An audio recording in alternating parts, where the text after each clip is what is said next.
Hello everyone, it's Sir Jem, and last time I discussed to you the interface or the workspace of the software Photoshop.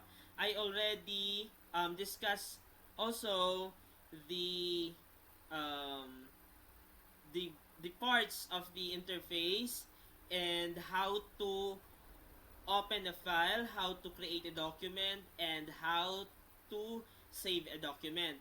Now, this time, I will discuss to you the basic tools of the software. So, let's start.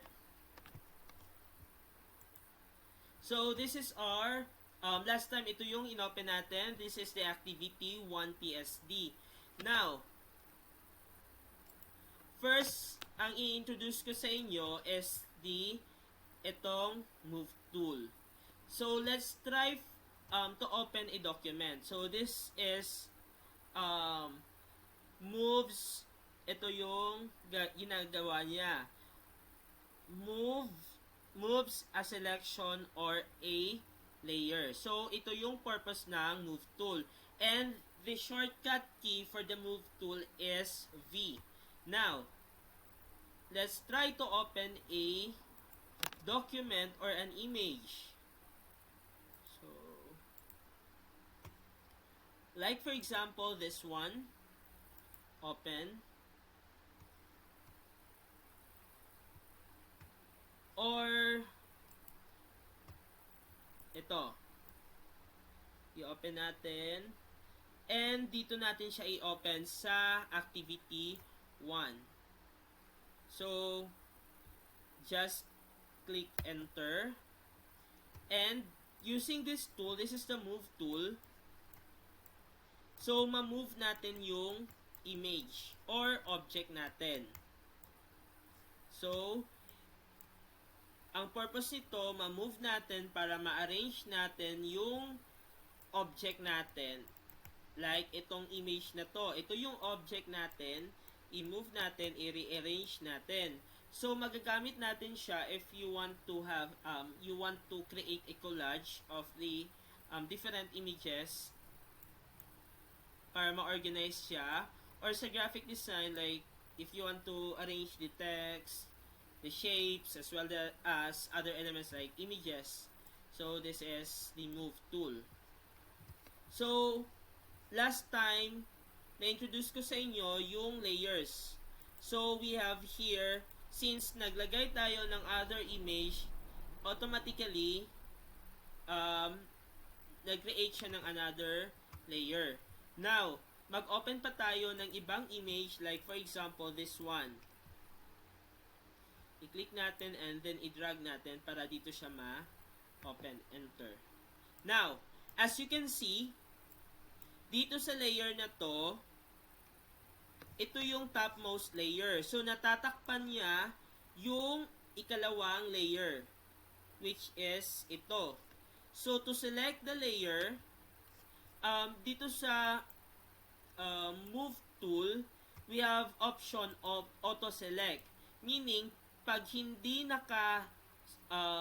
check yung auto-select, kung anong layer na na-select mo dito sa layer na palette, meaning siya yung ma-move mo. Like for example, itong image na to. Since ito yung nakaselect. But if you want to select this one, this image, ito yung ma-select. But, pag naka-check itong auto-select, automatically, kung ano yung layer na i-click mo or na i-select mo, then siya yung ma-move. Automatic na ma-move yung image.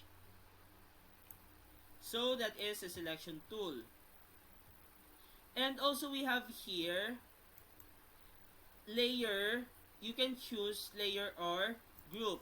Since you can group or regroup your layer. Like for example, i-duplicate natin to. So, to duplicate the layer, like Control J para ma-duplicate yung layer. So, we have 3 layers na same layers. And then, if you want to group the layers, like for example, i-select natin tong tatlo. So, para ma-select to, tatlo, you can click Control and then click yung layer na isi-select mo. Now, na-select na yung tatlong layer and then pwede mo nang ma-move to lahat na layer na na-select mo. Now, you can also press click shift and then click yung layer hanggang sa na layer na i-select mo. Like for example, from this layer up to here. So, i-press mo lang yung shift and then click yung huling layer. So, hindi na kailangan na i-click mo isa-isa yung layer. Okay? So, like for example, this one. And then, gusto mong i-group yung layer. So, right-click and then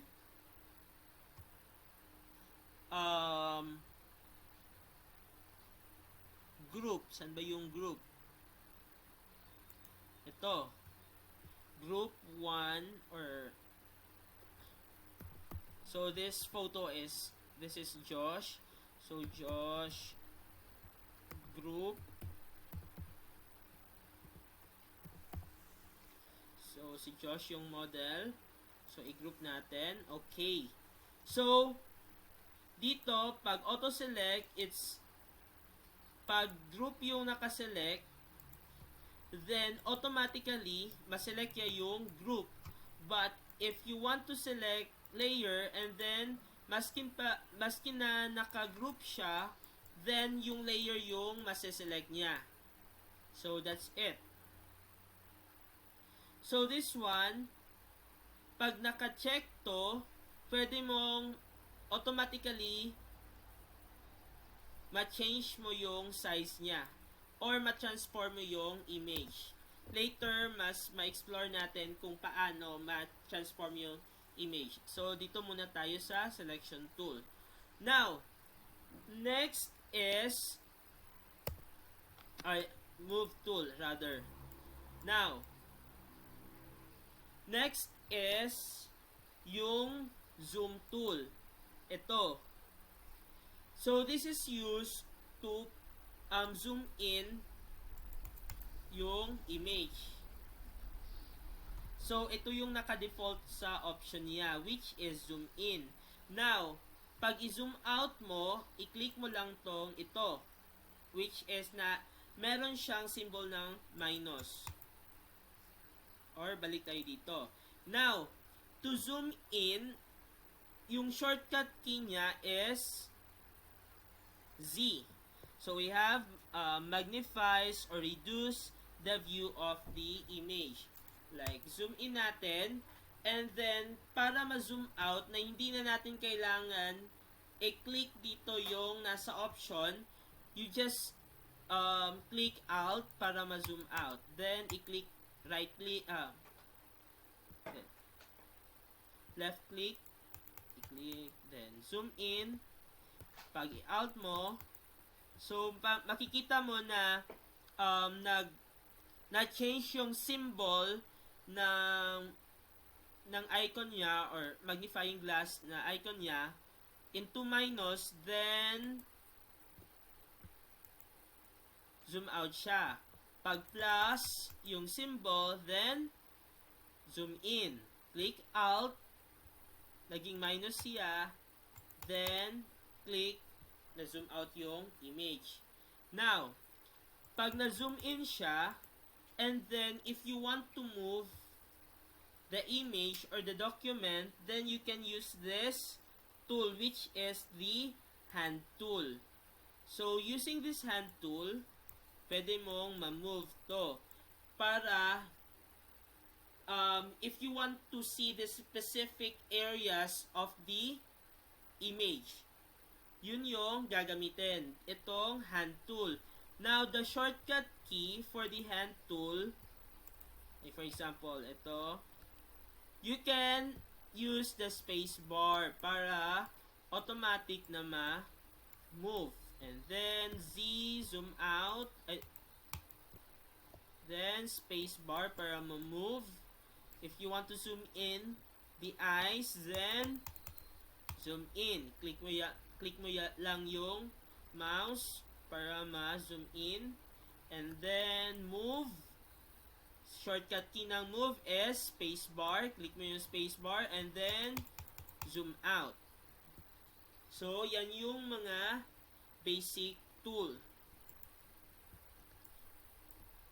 And also, makikita mo dito kung ilang percent na nag-zoom in siya or zoom out. Dito sa corner na to. Now this time I will show you the tool to use to resize the image, which is this one is the crop tool. So, or if you want to resize the document, then you just need to adjust this one like ito. And then if okay na yung size, then just click enter. Then na-resize na yung document.